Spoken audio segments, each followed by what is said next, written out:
An open book is not sexy.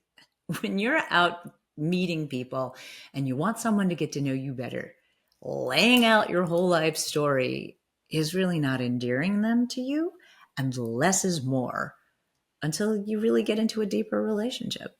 Welcome to my Broken the Brave podcast. I'm Donna Barnes, and I want to talk about oversharing because being an open book is not always a good thing, right? I think less is more when you're just meeting somebody. Because first of all, on a date, you don't need to share your whole life story if you're never going to see that person again. And let's face it, a first date doesn't usually lead to a second date. So if you're just starting to get to know somebody and wanting to share about yourself, especially deep, dark things, until someone really cares about you and has a deep affinity for you, they don't need to know all your deep, dark personal secrets. So, yeah, an open book is not sexy. A lot of people seem to think that that's a really good thing of like, yeah, I'm an open book. Ask me anything. I'll tell you anything.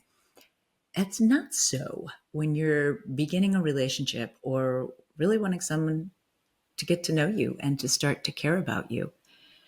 And I think it's a sign of weak boundaries and inappropriate boundaries. If on a first or second date, you're sharing really deep, dark, personal things about yourself. And boy, date is not a therapy session. If you are talking about something that you know is going to make you emotional, or especially if you have a therapist and there's something you're working through with your therapist, sharing that on a first or second or even third date is highly inappropriate. And it's a really good way to turn your date off, actually. It's a sign of weak boundaries. You really need to hold healthy boundaries and allow someone to get to know you before you trust them with deep, dark personal secrets. A lot of people think it's bonding on a first date if they're very open about all these deep things, but it's a little bit of a mess. People say they wear their heart on their sleeve. I think once you get into a relationship, that's a really wonderful thing, but you need to guard your heart before you're willing to give it freely like that to somebody. And oversharing is a real turnoff, actually, right? Like people tell things that just really have nothing to do with someone getting to know them. And I think that's a huge mistake. You don't need to invite someone into your deep personal stuff until you are really trying to build emotional intimacy with them. And that takes a while, right?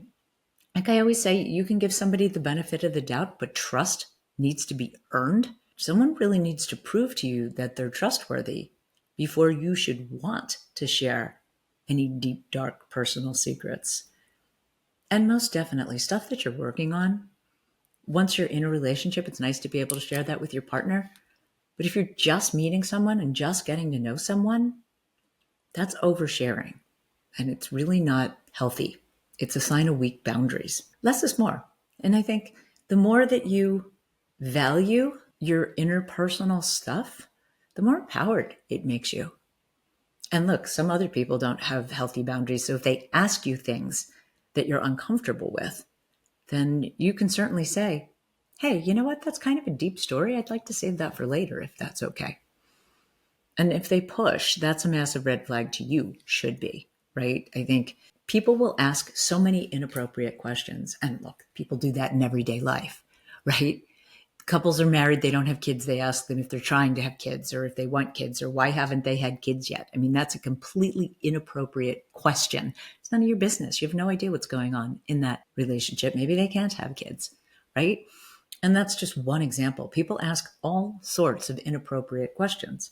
So on a first date, second date, third date, if your date asks what you feel is an inappropriate question, you're not obligated to answer it, right? Just because someone asks you a question doesn't mean you need to answer it in the full depth of what the answer of that question is, right? Short, succinct overview, perhaps. But I'm a big fan of saying, hey, you know what? There's a really deep story about that I don't really feel like getting into right now. I'd rather save that if we get to know each other a little bit better. And I think that's a more appropriate way to handle it because, especially if it's anything that's really important to you and it's going to cause you to have any kind of emotion around it, That does not belong anywhere on the first few dates with somebody, or even just somebody you meet at a party or somewhere that you're trying to get to know, right?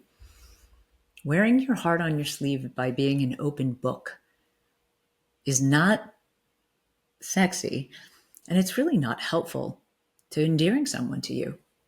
It's actually showing them that you're fairly loose with your boundaries and that perhaps you're not in control of your emotions, which is definitely not attractive. Less is more when it comes to telling your whole personal story, especially if you have a complicated story, right? Like I have a complicated story.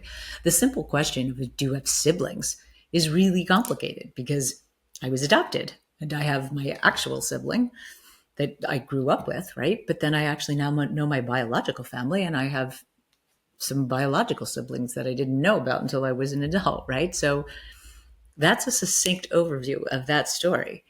And that's kind of what I mean. And then it usually does prompt questions, right? But, I can go down a rabbit hole of the whole story, which is an interesting story. But if that is now happening on a first date, it's all about me, right? And there needs to be that balance of I'm not the only one doing all the talking.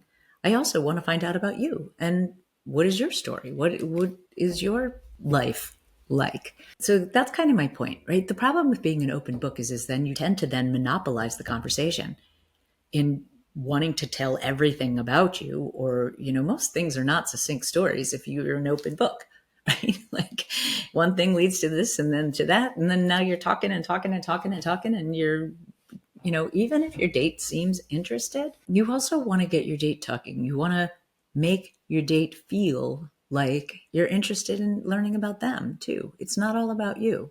I mean, emotional intimacy does start with sharing really deeper things about yourself, but emotional intimacy should not start on a first date or a second date or even a third date. By the time you're jumping in bed together, I think, yes, right? It's a natural growth to getting to know you on a deeper level. It's not something that I think you just lay out there to anybody who asks. Value your personal information as much as you would like your social security number or your bank account information. Really deep personal things about you. You shouldn't really be willing to share with somebody until you can verify they're going to be in your life for a while and that they even want to know those kind of things about you.